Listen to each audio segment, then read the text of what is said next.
रवीश कुमार, पत्रकारिता जगत का वो नाम जिन्हें ना तो आलोचना करने वाले भूल सकते हैं और जाहिर है प्रशंसक तो कभी भूल ही नहीं सकते, क्योंकि प्रशंसक है ही इतने दोस्तों।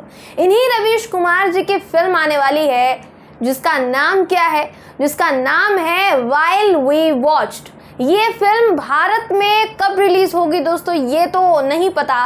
अब रिलीज से पहले क्या बवाल होगा ये भी आप लोग अनुमान लगा ही सकते हैं, लेकिन विनय शुक्ला के निर्देशन वाली ये डॉक्यूमेंट्री फिल्म विदेशों में जल्द दिखाई जाने वाली है, यूके और यूएस में। अब तक देखिए रवीश कुमार साहब किस तरीके से बेबाकी से सत्ताधीन पार्टी से सवाल पूछते आए हैं, कभी सत्ताधीशों के सामने बाकी पत्रकारों की तरह नतमस्तक नहीं हुए, ये सबने देखा है। लेकिन क्या कभी किसी ने सोचा है आखिर रवीश कुमार ने उस बेबाकी को जारी रखने के लिए क्या क्या सहा, कितनी मुश्किलों से वो गुजरे, उनके परिवार पर कितनी ज़्यादा मुश्किलें आन पड़ी, किस तरीके से उन मुश्किलों का सामना उन्होंने किया।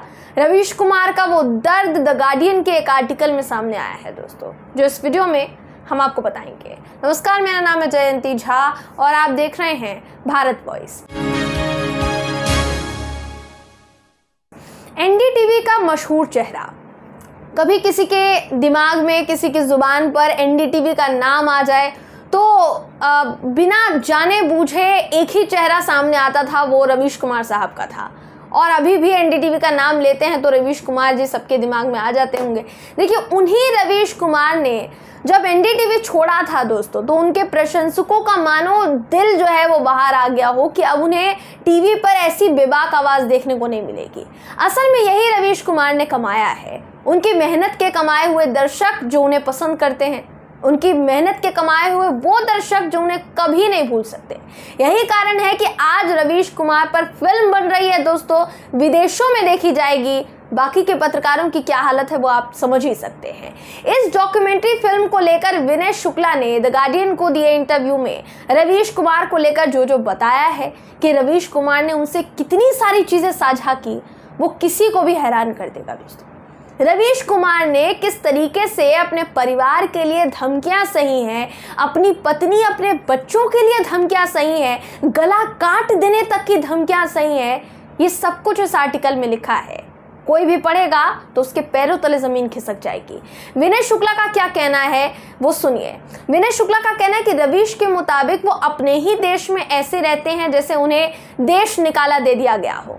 उनका साफ तौर पर कहना था रवीश कुमार साहब का कि 2014 के जुलाई में जब सरकारों के आने जाने की बात हो रही थी, न्यूज़ रूम में कहा जा रहा था कि ऐसी सरकारें तो आती जाती रहती है, तब मैंने कहा था कि इस बार जो हो रहा है पता नहीं क्यों मुझे अंदर से गट्स फीलिंग आ रही है कि वो हर बार की तरह नहीं है। इस बार जो हो रहा है वो भारतीय मीडिया पर एक सुनामी आने जैसा होगा, ये रवीश कुमार ने भविष्यवाणी की थी।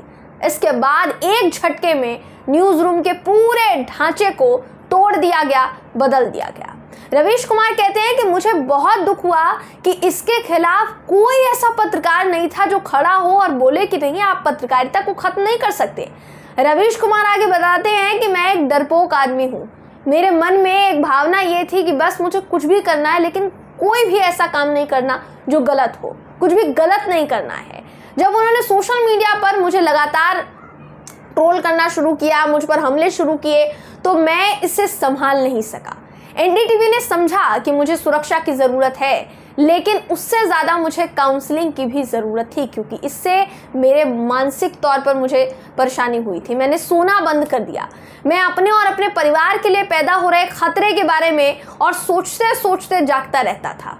यह रवीश कुमार साहब का कहना है दोस्तों। आगे वो क्या कहते हैं सुनिए। रवीश कुमार को उनका गला काटने की धमकी के मैसेजेस मिले, उनको फ़ोन आते थे कि तुम्हारा गला काट देंगे। इसके अलावा उन्हें उनका काम करते समय सड़क पर इधर उधर धकेल दिया गया, ये भी उनका कहना है। एक बार तो वो ये बताते हैं, किस्सा बताते हुए कि कुछ लोगों ने डंडों और लोहे की छड़ों के साथ सड़क पर उनका पीछा किया और उनकी कार तक बहुत आगे तक पहुंच गए। रवीश कुमार ने अपनी पत्नी और अपनी दोनों बेटियों के साथ घर से निकलना बंद कर दिया था ऐसी तमाम धमकियों के बाद। जाहिर है कोई भी अपने परिवार के लिए जो इतना ज़्यादा धमकी मिलेगी तो वो कैसे चिंतित ना हो। कभी जब वो अपने परिवार के साथ निकलते थे तो अपनी बेटी पत्नी से सड़क के दूसरे किनारे चलते थे, अलग चलते थे, ताकि कोई अगर उनको पहचाने भी तो उनके परिवार को किसी तरीके का कोई नुकसान ना पहुंचाए, किसी तरीके की परेशानी जो है उनके परिवार को ना हो।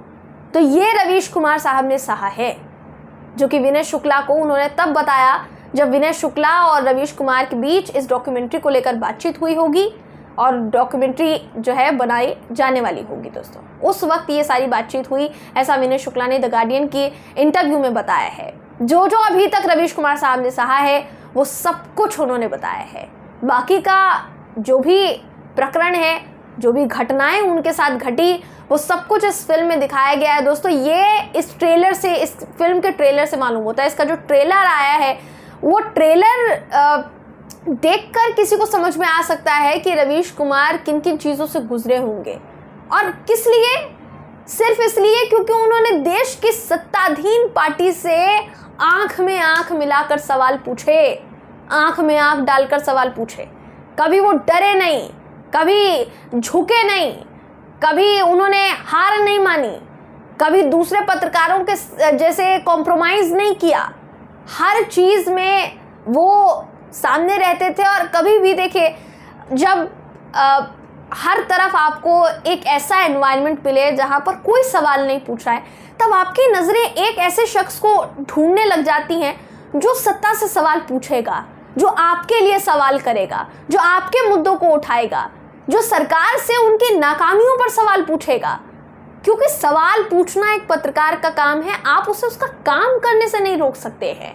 और रवीश कुमार जी ने सिद्धांत खड़ा किया है कि चाहे आप मुझ पर कितने हमले कर लें, चाहे आप मुझे कितनी धमकियां दे लें, मैंने जो सहा है, मैंने अपने आप को उससे तराशा है। और आज उसी की वजह से वो आज भी अपने YouTube चैनल के ज़रिए लोगों के दिलों पर राज कर रहे हैं। दोस्तों पत्रकारिता जगत में क्या नाम रवीश कुमार जी ने कमाया है वो आप अभी भी समझ सकते हैं। जब किसी की भी ज़ुबान पर, जैसे मैंने शुरुआत में ही कहा कि NDTV का नाम ज़ुबान पर आता था तो रवीश कुमार जी का चेहरा नजर आता था।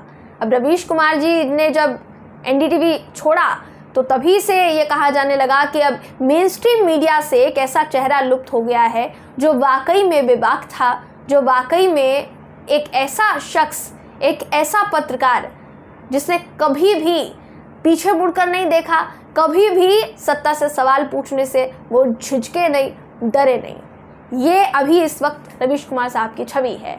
फिलहाल देखिए, उनकी फिल्म जो आने वाली है उस पर चर्चा बहुत ज़्यादा हो रही है। हो सकता है भारत में जब ये फिल्म आए तो आपको ये OTT प्लेटफॉर्म्स पर देखने को ज़रूर मिल जाए। हालांकि ये होगा नहीं होगा ये तो आने वाला वक्त बताएगा, लेकिन फिलहाल इस फिल्म पर चर्चा बहुत ज़्यादा है दोस्तों, क्योंकि भारतीय मीडिया में एक ऐसे पत्रकार पर फिल्म बनाई गई है जिन्होंने, जैसा मैंने कहा कि सत्ताधीन पार्टी से सवाल पूछना कभी बंद नहीं किया, अभी तक भी वो वही काम करते आ रहे हैं। तो फिलहाल ये जो हमने आपको खबर बताई है, इस पर आप क्या सोचते हैं, आपकी क्या राय है, कमेंट करके ज़रूर बताइएगा। वीडियो अगर आपको पसंद आया हो तो वीडियो को लाइक कीजिए, शेयर कीजिए, चैनल को सब्सक्राइब करना बिल्कुल भी ना भूलें दोस्तों। फिर मुलाकात होगी आपसे अगली वीडियो में, तब तक के लिए नमस्कार।